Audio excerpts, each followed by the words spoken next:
good day everyone. I hope you're doing okay and well. And before I discuss something to you, I will introduce myself. So hello, I am Ashley Macrane Briones. I am from Mindoro State University, a student from AB Psychology course from the family of 2G2. And we are going to talk about the individual and dual sport.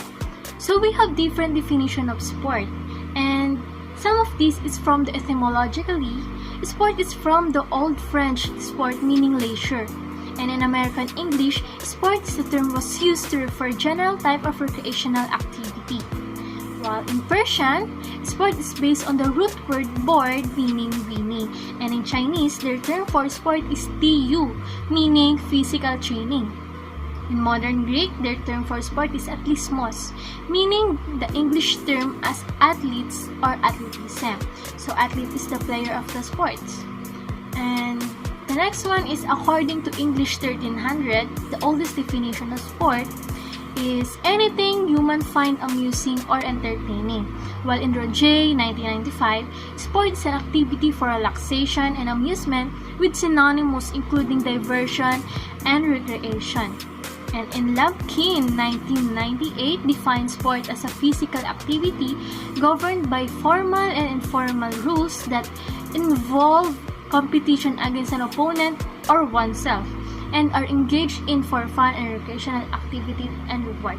So sports in short is we do this for our entertainment and in our leisure time. And also sport is composed of players called athletes, which are the one who plays sports in different sports like badminton, or athletes like running, skiing, and so also sport is the one that make us physically fit, and one of the goal in sport is about winning, which is from the definition of Persian. Yes. So next, 3,000 years ago, sport weren't as a competitive. In fact, engaging in sport was primarily for training and preparation of wars. That's why most of the early games involved spear throwing, rocks, and one-on-one sparring. So they use sport as a training for the wars and 3,000 years ago. So ito ang sport ay yung way nila para ihanda yung sarili nila para sa mga war, and yung mga ginagawa dito ay yung iba't ibang paraan ng pakikipaglaban na pwedeng magamit sa pakikipaglaban. So in 4,000 years ago, there are artifacts and structure that suggested that Chinese engage in sporting activities. So in 4,000 years ago daw, madami nang nakikita na sign na ang mga tao doon is nagsasagawa na ng mga iba't ibang klase ng sport.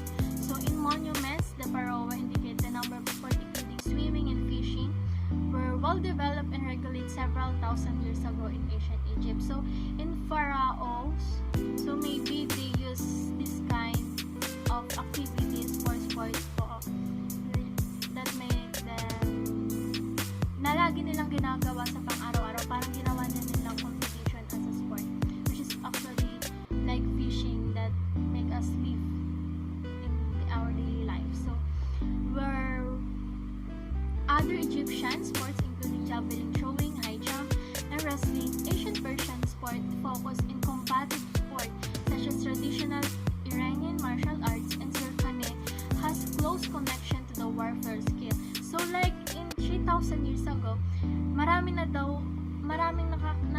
nang nakikita na ang mga ancient Persian daw is nagsasagawa na ng sport para ihanda yung sarili nila sa war. So next,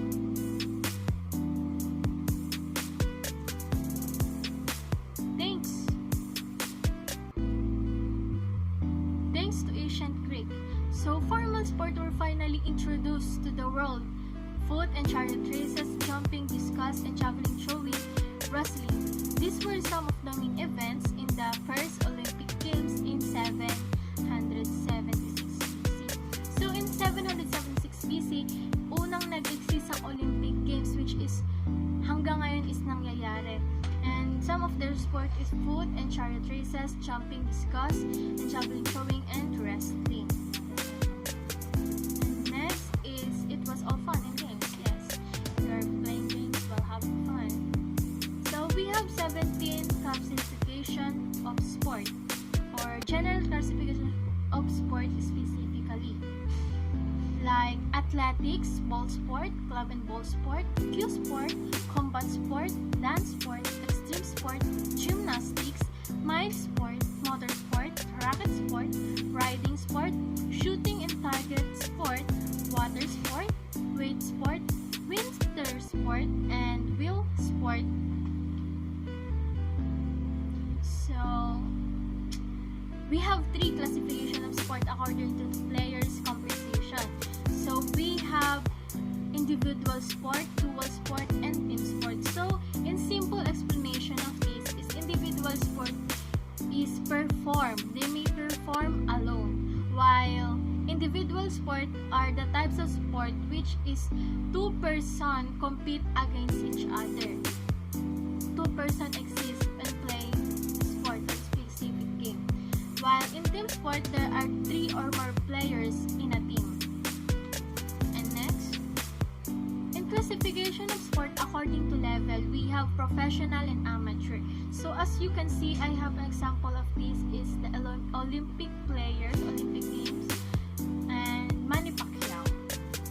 Classification of sport according to level and professional and amateur. So professional refers to any person who is paid a sum of money or other similar income as salary or prize money for playing a professional sport game, fight, tournament, or contest, either as an individual or as a member of a team. So professional is, these are the person who is paid to play. Parang ito yung ginagawa na nilang trabaho, yung sports, and pinagkakakitaan na nila at the same time. While amateur refers to the popular style of sport which one or more players act as ambassador for a particular location while participating in a highly structured game. So, if we back from the other slide, previous slide, amateur, I give the example of the Olympic players, Olympic game players. So, they are the ambassador or they are the representative of the country. For example, is the Heidelin Diaz. So he represented the Philippines to play the game or a specific sport. Example of individual and dual sports. So these are some, but maraming example tayo dyan. So badminton, bowling, boxing, cycling, figure skating, golf, skiing, snowboarding, surfing, swimming, track and field, wrestling, archery, arnis, athletics, bodybuilding, billiards, table tennis, wushu, chess, weightlifting, lawn tennis, skiing, and gymnastics, and many more. So these are the benefits of playing sports. So chance at sports scholarship, develop emotional traits and personality, develop mental health and personality, encourage the goal setting and achieving this goal or this goal, health and fitness benefits, improve academic performance, improve body physique, less risk of cigarette, drugs, and alcohol use, pleasure, professional growth, profit as a professional sport, satisfaction, and socialization. Hope you learn a lot of this and see you next time. Again, I am Macrane, Briones, an AB Psychology student from the family of 2G2 from Mindoro State University. Have a nice day.